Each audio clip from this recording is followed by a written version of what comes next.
నమస్తే. కాసేపట్లో America army day జరగనుంది జనవరి 14. ఇంకాసేపట్లో ఇందుకోసం పెద్ద ఎత్తున వాషింగ్టన్లో ఏర్పాట్లు జరుగుతున్నాయి. అయితే ఊపే కుహ అంటారు, వినే ఉంటారు మీరు, ఊళ్ళో పెళ్లికి కుక్కల హడావుడని. అక్కడెక్కడో అమెరికా ఆర్మీ డే జరుగుతుంటే పాకిస్తాన్లో వారం రోజుల నుంచి తెగ హడావుడు అనమాట. Pakistan army chief general Syed Asim Munir America army డేకు చీఫ్ గెస్ట్గా వెళ్తున్నాడు. అమెరికా స్పెషల్గా ఇన్వైట్ చేసింది. అది ఇంకా ప్రత్యేకత ఏంటంటే 250వ ఆర్మీ డే అంట అది. అంతేకాదు ట్రంప్ బర్త్డే 79వ బర్త్డే అంట, 79వ పుట్టినరోజు, అమెరికా అధ్యక్షుడు 79వ పుట్టినరోజు. ఈ సందర్భంగా వాషింగ్టన్ డీసీలో, అమెరికా సంయుక్త రాష్ట్రాల రాజధాని వాషింగ్టన్ డీసీలో పెద్ద ఎత్తున అంటే ఆర్మీ పరేడ్కు, సైనిక పరేడ్కు ఏర్పాట్లు చేస్తున్నారు. పెద్ద ఎత్తున వేడుకలకు ఏర్పాట్లు పూర్తయిపోయినాయి, కాసేపట్లో ప్రారంభంగానున్నాయి. దానికోసము మునీర్ను అమెరికా ఆహ్వానించిందని పాకిస్తాన్ మీడియా మొత్తం ప్రచారం చేసింది. చేయించుకున్నాడు మునీర్. అయితే సావు కబురు చల్లగా చెప్పినట్టు సరిగ్గా సమయానికి కొన్ని గంటల ముందు అమెరికా ఖండించింది. వైట్ హౌస్ ఖండన ప్రకటన విడుదల చేసింది. అది నిజం కాదు, అది ఫేక్ న్యూస్. మునీర్ను మేము ఇన్వైట్ చేయలేదు. ఏ దేశ సైనికాధికారిని, సైనిక నాయకుడిని అమెరికా ఆర్మీ డే కోసం మేము ఇన్వైట్ చేయలేదని వైట్ హౌస్ ప్రకటించేసింది అనమాట.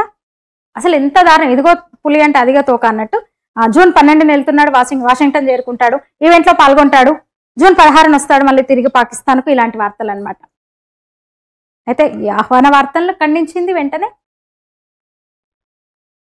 ఏ నాయకుడిని కూడా, విదేశీ సైనిక నాయకులను ఎవరిని ఆహ్వానించలేదు అంది వైట్ హౌస్. అంటే చూడండి ఎంత, మొన్న మనం ఆపరేషన్ సింధూర్ సందర్భంగా కూడా ఎలాంటి ప్రచారం చేసుకుందో ఆ దేశం చూసినాము. మన ఎయిర్ బేస్ మీద దాడి చేయకుండానే, మన ఎయిర్ బేస్లో ధ్వంసం కాకుండానే ప్రపంచ దేశాన్ని నమ్మించే ప్రయత్నం చేసింది. ఎప్పటికో అసలు ఇంకా ఫేక్ మార్పుడు ఫొటోస్, వీడియోలన్నీ చూపిస్తూ ఐరాస సహా అన్ని దేశాలను నమ్మించే ప్రయత్నం చేసింది. అసలైతే చావు దెబ్బతిన్నది పాకిస్తానే. ఆపరేషన్ సింధూర్లో చావు దెబ్బతిన్నది. కుప్పగూలిన చైనా బొమ్మల లెక్కనే చైనా ఇచ్చిన ఇవన్నీ కూడా అమెరికా సిగ్గుపోయింది. F-16 టర్కీ ఇచ్చిన డ్రోన్లన్నింటినీ కూడా అసలు ఇక ఎట్లా కాల్చినామో చూసినాం కదా మన ఆర్మీ. కుప్పలు తెప్పలుగా ఒకే రోజు 400 పైగా డ్రోన్లను కూల్చేసినాం మన భారత ఆర్మీ. కానీ అది చేసిన ప్రచారం, దానికి తోడు ఆ పాకీ ప్రేమికులు, ఇక్కడున్న పాకీ ప్రేమిక మీడియా కూడా. అయితే ఇక్కడ ఇప్పుడు నిజంగానే మునీర్ను పిలిచినా కూడా అమెరికా, ఆ రెండు దేశాల దగ్గరనే, మనం కొత్తగా చెప్పాల్సిన అవసరం లేదు, ఆశ్చర్యపడాల్సిన అవసరం లేదు. పిలవకపోతే ఆ రెండు దేశాల మధ్య ఏదో గ్యాప్ ఉంది, వేరు అనుకోవడానికి అస్సలు లేదు. రెండు దేశాలు ఒకటే. ఇక 1775లో అమెరికా సైన్యాన్ని స్థాపించారు. అప్పటి నుంచి కూడా ఆర్మీ డే అంటే జూన్ 14న అప్పటి నుంచి కూడా చేసుకుంటుంటారు. ఇది 250వ యాన్యువల్ డే అంట. దీంతో పెద్ద ఎత్తున వేడుకలు అయితే మొదలైనాయి. చూడండి అసలు ఎన్ని అబద్ధాలు చూడండి. అసలు పిలవని పేరంటానికి వెళ్తున్నామని, పిలవని పేరంటం గురించి పిలిచినట్టు వాడేవాడు ఆర్మీ డే చేసుకుంటే ఇక్కడ హడావిడి చేసి, మళ్ళీ ఆ ప్రభావం పక్కనున్న మన భారత్, ఎందుకంటే పాకీ ప్రేమిక ఇక్కడ కూడా పడ్డది, ఇక్కడ కూడా హడావిడి మొదలైంది. మన భారత మీడియా కూడా చేసింది, జాతీయ మీడియా కూడా.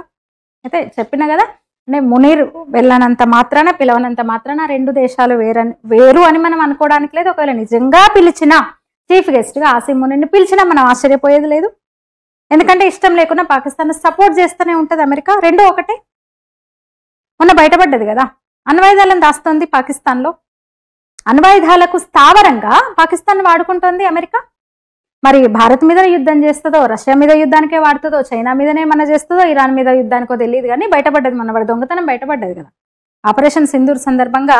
అమెరికా వాడు దొంగతనం బట్టబయలైంది. రెండు దేశాలు కొత్తగా ఏం కాదు, రెండు దేశాలు ఒకటే. కానీ ట్రంప్ అధ్యక్షుడైన తర్వాత కొంచెం, అంటే ట్రంప్ నేతృత్వంలోని అమెరికా కొంచెం భారత్కి అనుకూలంగా ఉంటుందని అందరం అనుకున్నాం అసలైతే. కానీ ఎందుకు మారుతుంది బుద్ధి?